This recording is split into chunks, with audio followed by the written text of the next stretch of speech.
Decades before modern pickups hit the streets, trucks were built like war machines, unyielding, relentless, and impossible to ignore. These weren't just workhorses, they were legends on wheels, with engines that thundered, frames that could survive anything, and designs that made heads turn on sight. Some were so rare they felt mythical, others hauled loads modern trucks wouldn't dare touch, and every single one had a personality money today can't buy. Today, we're diving into the vintage trucks that still outclass modern pickups in power, style, and sheer presence. By the end of this ride, you'll understand why some classics never die. Let's hit the road. If you think pickups only got serious in the 80s or 90s, think again. This truck rewrote the rulebook the moment it rolled off the line. The 1946 Dodge Power Wagon WDX wasn't just a vehicle, it was a war veteran turned workhorse, the first mass-produced civilian 4x4 in America, designed to give returning soldiers the same dependability they trusted in military Dodge WC Series trucks. Under the hood, it packs a 230.1 cubic inch 3.8-liter L-head flathead inline-6, producing 94 horsepower at 3,200 RPM and 185 pound-feet of torque at just 1,200 RPM. Power is delivered through a 4-speed manual and a 2-speed new process transfer case, sending torque to massive full-floating axles with a 3,000-pound payload rating. This wasn't a truck built for style, it was engineered to dominate terrain. And born from the WC Weapons Carrier series that fought across every theater of WW2, Dodge added a civilian cab from their 3-ton trucks, creating a self-propelled power plant capable of running a farm as easily as it hauled cargo. The basic WDX design stayed in production in the US from 1946 to 1968, a testament to its timeless engineering. Modern trucks can't touch its mechanical purity. The crawl ratio, combined with 5.83 to 1 gears and a low-range transfer case, lets the Power Wagon traverse deep mud and jagged rocks at speeds slower than a human walk, all without electronics or hill descent control. Its Flathead 6 engine is near indestructible. No overhead valves to bend, no timing belts to snap, no computers to fail, and it can run on low-octane fuel that would cripple today's modern engines. So the Power Wagon also features true PTO versatility. Unlike modern power outlets in a bed, its mechanical shaft can drive sawmills or farm equipment, turning the truck into a mobile stationary engine. And while contemporary pickups age out of style in a few years, the 1946 Dodge WDX has commanded respect and appreciation for over 8 decades, making it as timeless as it is unstoppable. You can throw a modern pickup into a narrow canyon, and it will likely scrape mirrors, sensors, and bumpers. The 1978 Toyota Land Cruiser FJ45? It doesn't just squeeze through, it crawls over rocks, carries a mountain of supplies, and keeps going like it's on autopilot. The FJ45 was the global pack mule sibling to the trail-focused FJ40. By 1978, it reached its peak with the 4.2-liter 2F inline-6 engine and front power disc brakes, producing 135 horsepower at 3,600 RPM and 210 pound-feet of torque at just 1,800 RPM. Power flowed through a 4-speed manual and a 2-speed high/low transfer case, while 22.5-gallon fuel tanks, under seat or rear-mounted, offered serious range for long-haul adventures. Durability and versatility defined the FJ45. A removable hardtop and doors allowed it to convert into a flat windshield pickup in roughly 30 minutes. The corrugated steel bed added strength and included factory tie-downs for cargo security. Its long bed chassis gave utility unmatched by the FJ40, making it highly sought after in the US, while the troop carrier variant excelled overseas. Toyota's reputation for reliability was cemented by the J40 series. The FJ45 dominated Australia's outback and South America's Andes, refined for safety and emissions without losing the rugged J4 spirit. North American production ended in 1979, making 1978 models among the rarest long-bed pickups available. Modern pickups can't match it. The 2F engine delivers peak torque near idle, letting the FJ45 crawl over obstacles that would stall a Tacoma. Fully mechanical systems allow repairs with basic tools, no laptop or proprietary diagnostics required. At roughly 65 inches wide, it slips through mountain passes that would crush an 80-inch Tundra. Flat steel panels bolted to a ladder frame make field repairs simple, and the truck was engineered for a 50-year service life, far beyond the planned obsolescence of today's pickups. The 1978 Toyota FJ45 isn't just a pickup, it's a moving testament to over-engineering, simplicity, and endurance. It was built to outlast everything in its path, and it still does. You could drop a modern pickup off a cliff, and it would probably whimper before rolling to a stop. The Kaiser Jeep M715? It would chew the cliff face, ford the river below, and still have enough torque to pull a tank from the mud. This isn't just a truck, it's a 5-quarter legend, a militarized gladiator built to survive anything. Produced between 1967 and 1969, the M715 was a cost-effective military solution, using civilian gladiator cabs and sheet metal while delivering battlefield capability. Over 33,000 units served as troop carriers, ambulances, and field maintenance vehicles in Vietnam and the Korean DMZ. Power came from the 230.5 cubic inch, 3.8-liter Tornado Inline 6 OHC, producing 132.5 horsepower at 4,000 RPM and 210 pound-feet of torque at 1,750 RPM. Now it is paired with a Warner T98 4-speed manual and a new Process NP 200 2-speed transfer case. Dana 60 front and Dana 70 full floating rear axles, combined with 5.87 to 1 gearing, made low-range crawling effortless. A 24-volt waterproof electrical system allowed fording up to 30 inches of water, while top speed was limited to 55 miles per hour by gearing, not engine weakness. Function drove the design. The Rhino grille, canvas convertible top, fold-flat windshield, and factory-cut fenders for 34-inch military tires prioritized capability. The steel bed with troop seats and storage could be hosed down after a mud run without fear of damaging electronics or trim. A 45-degree approach angle lets the M715 tackle vertical obstacles tire first. The modular chassis and rugged axles make modern powertrain swaps. Was like Cummins diesels or Chevy LS engines, possible without sacrificing durability. Unlike modern pickups, which rely on electronics and status cues, the M715 commands respect simply by existing, rugged, mechanical, and unstoppable.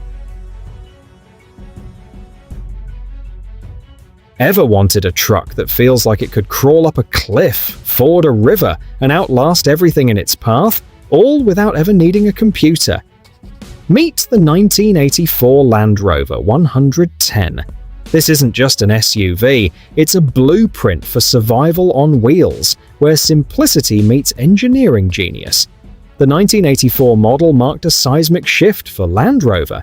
Coil springs replaced the jarring leaf setups of the Series 3, giving it off-road articulation that still outperforms many modern SUVs. Power comes from a 2.5-liter 4-cylinder diesel, producing 68 horsepower and 117 pound-feet of torque, or an optional 3.5-liter Rover V8 with 114 horsepower and 185 pound-feet. A 5-speed LT77 manual channels power through permanent 4WD with an LT230 lockable center differential. While coil-sprung live axles front and rear keep all 4 wheels planted on the roughest terrain. Aluminium Burma Bright panels resist deep rust, ensuring longevity that modern steel trucks can't match. The two-piece windscreen and galvanized chassis components add durability in extreme climates. Permanent four-wheel drive means you're always ready. No hub locking, no electronic wizardry. By 1984, Land Rover was in survival mode. The old Series 3 was outdated, slow, and uncomfortable. The 110 and 90 combined the ruggedness of the series with the coil spring technology from the Range Rover, a design so effective it remained largely unchanged for 32 years. Why modern pickups can't compete? The coil-sprung live axles allow unmatched wheel articulation, keeping tires grounded where independent front suspension trucks would lift a wheel. Modern repairs require nothing more than a hammer and hands-on know-how. No $5,000 laptop or ECU needed. Aluminium panels resist rot, giving decades of reliable service, and the cab-forward design gives a clear view of the front bumper, a rare luxury in today's truck world. Despite its lightweight frame, it tows up to 4 tons, proving that brute strength and efficiency don't have to be mutually exclusive. Most trucks age out. This one aged in. By 1986, Chevrolet had already learned its hardest lessons, and the K10 Silverado emerged as one of the most complete working trucks ever built. The 1986 model represents the second-to-last year of the square body generation, produced from 1973 through 1987. That timing is exactly why this year matters. It retains the carbureted, mechanical character of the era while benefiting from more than a decade of real-world refinement. Nothing feels experimental, nothing feels compromised. Engine options were simple and purpose-driven. Buyers could choose a 4.3-liter V6, a 5.0-liter 305 V8, a 5.7-liter 350 V8, or the torque-focused 6.2-liter diesel. The most sought-after configuration remains the 350 V8, producing roughly 165 to 210 horsepower with about 300 pound-feet of torque. These numbers were tuned for work, not headlines. Transmission choices supported that mission.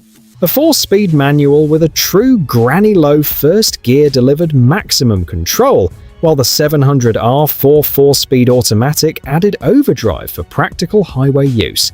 Four-wheel drive was handled by the new Process 208 part-time transfer case, valued for durability and ease of service. Underneath, the K10 stays strictly old school.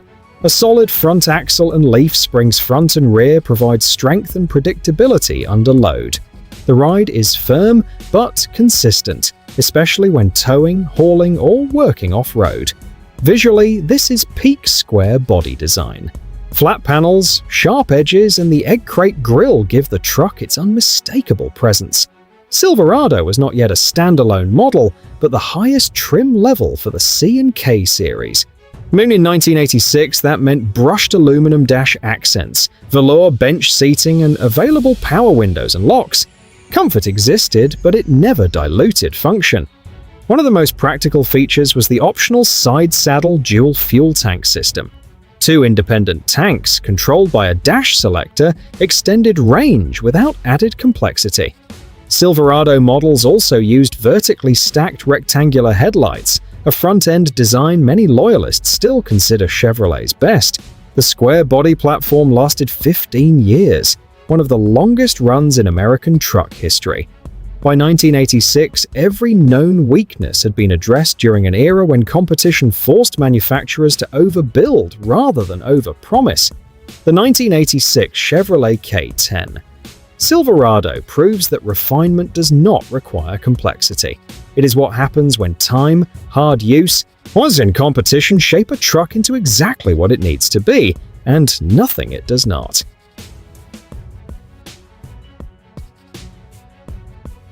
Most modern trucks try to impress with size, screens, and spec sheet theater. This one does the opposite. The 1977 Ford Bronco half cab stands out by being brutally small, mechanically honest, and nearly impossible to replace. This is not nostalgia bait. It is the final, fully refined version of a machine that was never meant to survive into the modern era, yet still exposes the weaknesses of trucks built nearly 50 years later. The 1977 model year marked the end of the first-generation early Bronco, before Ford Motor Company shifted the Bronco to a much larger, full-size truck-based platform in 1978. By this point, the formula had been quietly perfected. The half-cab sat at the peak of that evolution, combining rare utility, late production upgrades, and a body style that was never produced in large numbers. Its power came from Ford's 302 cubic inch Windsor 5.8, displacing 4.9 liters and producing roughly 135 horsepower at 3,400 RPM, with 243 pound-feet of torque at 2,000 RPM. On paper, those numbers seem modest. In reality, paired with the Bronco's short wheelbase, lightweight, and low gearing, the engine delivers exactly what it needs. Buyers could choose a 3-speed manual with a column shifter or the C4 automatic, both proven and simple. The Bronco rides on a 92-inch wheelbase, a dimension that borders on absurd by modern standards. That ultra-short length is the reason it can snake through tight forest trails and narrow rock lines that stop many of today's so-called mid-size pickups. A Dana 44 axle sits up front, with Ford's legendary heavy-duty 9-inch axle in the rear. By 1977, braking had also been upgraded. Sees with power-assisted front disc brakes standard, a feature only offered during the final 2 years of early Bronco production. Fuel capacity included a 14.4-gallon main tank with an optional auxiliary tank extending range. The turning diameter measured just 33.6 feet, allowing the Bronco to nearly spin inside the footprint of a modern full-size pickup's parking space. What truly separates the half-cab is its body configuration. Unlike the full wagon or open roadster, it uses a steel roof that ends directly behind the front seats. The 1977 model year also introduced small but meaningful refinements that collectors obsess over today. It was the only year to feature proper fuel doors instead of exposed screw-on gas caps. Interior trim and drivability were more civilized than earlier models, whilst without sacrificing the mechanical simplicity that made the Bronco dependable off-road. The Bronco itself was born in the early 1960s as a response to recreational Jeep use and was marketed as a civilized four-wheel drive. It became the first vehicle to officially carry the sport utility label, long before the term lost its meaning. The Jeep J10 Honcho doesn't ask for attention, it demands it. A pickup so unapologetically bold, it doesn't just turn heads. It owns the road from the moment it appears. While modern trucks hide behind screens and buzzwords, the Honcho wore its attitude on the outside and bolted its soul straight to the frame. Produced by American Motors Corporation from 1976 to 1983, this short-bed J10 trim was built for statement, style, and real capability. The golden era Honchos, roughly 1977 to 1980, offered two engines: the AMC 360 cubic inch V8, 5.9 liters, producing 175 to 195 horsepower and 285 pound-feet of torque, or the AMC 401 cubic inch V8, 6.6 liters, delivering 215 to 225 horsepower and 320 pound-feet. These engines were tuned for low-end grunt, pulling, crawling, and climbing, not top-end bragging. Nor four-wheel drive came as either the full-time Quadra-Track system or the part-time Dana 20, both relying on solid axles and heavy leaf springs engineered for punishment, not pampering. The Honcho's presence matched its performance. Its Levi's-inspired interior featured denim-style seats, copper rivets, and orange stitching. Bold bedside graphics and oversized Honcho lettering made the truck unmistakable. Buyers could choose the slab-sided townside bed or the ultra-rare sport-side step-side with flared fenders. Only 1,264 sport-side Honchos were ever built. Most came with a factory roll bar and optional off-road lights. Wide track axles borrowed from the Cherokee Chief pushed the stance outward, giving the truck a planted, aggressive look ready for desert or trail. The J-Series traced back to the 1962 Jeep Gladiator. By the mid-1970s, AMC recognized trucks were becoming personal statements. The Honcho was designed for younger, adventurous buyers. If a pickup could shout secrets of invincibility, the 1991 Dodge Ram 250 would scream them. This is not just a truck, it's the culmination of the first-gen Ram and the ultimate 12-valve Cummins diesel era, a machine that turned a decades-old cab into a legend capable of defying time and modern technology. Built at a pivotal moment, the 91 Ram 250 offered two diesel setups. Early 91 models had a non-intercooled 5.9-liter Cummins 12-valve inline-six turbo, producing 160 horsepower and 400 pound-feet of torque at just 1,600 RPM. Mid-year 1991.5 models added an air-to-air intercooler, lowering exhaust temperatures for safer towing and tuning. Gas options included the 5.2-liter 318 V8 or the 5.9-liter 360 V8, with the latter producing 190 horsepower and 295 pound-feet of torque. Dodge transmission choices were the Getrag G3605 5-speed manual or the A518 4-speed automatic. The drivetrain was overbuilt. A Dyna 70 rear axle, normally reserved for medium-duty trucks, handled all the torque without complaint. The cab featured the 1991 Crosshair grille, but the real magic lived under the hood. Mechanical fuel injection via a Bosch VE rotary pump ran entirely without electricity, meaning it could operate when modern trucks would fail. Pairing this durable engine with the Ram 250's rugged chassis turned Dodge into a serious competitor at a time when the brand lagged behind Ford and Chevy. Modern pickups may be faster or smoother, but they cannot match this truck in durability or simplicity. Without EGR, DPF, or DEF systems, it's the 12-valve Cummins delivers full power until metal fails, rarely a concern thanks to the overbuilt Dana 70. Its mechanical simplicity even allows fuel flexibility. Filtered vegetable oil or waste motor oil can run it in emergencies, a feat impossible on modern diesels. Strip the wiring off a manual 91 Ram, roll start it, and it will still cross the country.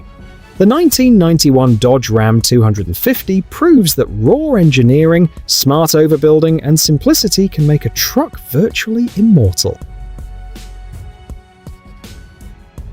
Stop everything. This isn't a nostalgic throwback, it's the moment a tiny truck shook up the industry. The 1972 to 1979 Datsun 620 proved that small could be mighty. While Detroit built gas-guzzling land yachts, Datsun perfected the bullet-side pickup, a truck that combined style, efficiency, and practicality in a way that left a permanent mark. Under the hood sits the 2.0-liter L20B inline-4, an overhead cam engine with a cast-iron block derived from the 240Z sports car. It makes 110 horsepower and 112 pound-feet of torque at 3,200 RPM, paired with a 4 or 5-speed manual or 3-speed automatic, while front disc brakes provide confident stopping. The bullet side isn't just a nickname, it's design poetry. Its wing line flows from fender to bed, giving the 620 one of the most elegant truck profiles ever. In 1976, Ms. Datsun introduced the King Cab, the first small truck with extra space behind the seats for storage or reclining, a feature now standard in modern pickups. Quad headlight styling adds a mini muscle car aggression, instantly distinguishing it from contemporaries. Arriving just before the 1973 oil crisis, the 620 offered fuel-efficient hauling while Detroit trucks guzzled gas. It also pioneered the sport truck culture with the Lil Hustler campaign, encouraging customization for surf trips, street use, or off-road fun. Modern trucks still can't match the 620. Its human-scale design keeps the bed and cab within easy reach, while thin pillars and a low hood make tight city parking effortless. Lightweight and mechanically responsive, it feels connected in ways fly-by-wire pickups never can. Simplicity reigns. 3 analog gauges, and a basic dashboard and a carburetor you can rebuild on a workbench in under an hour.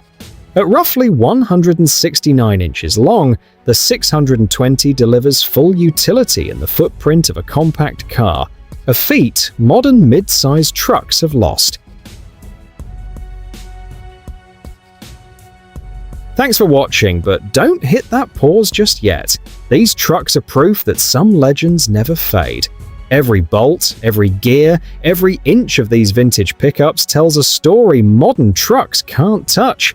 If today's dive into timeless power and craftsmanship fired you up, smash that like button, share with fellow gearheads, subscribe for more rare truck content, and drop a comment on which classic pickup you take for a spin. These machines may be decades old, but their legacy is unstoppable.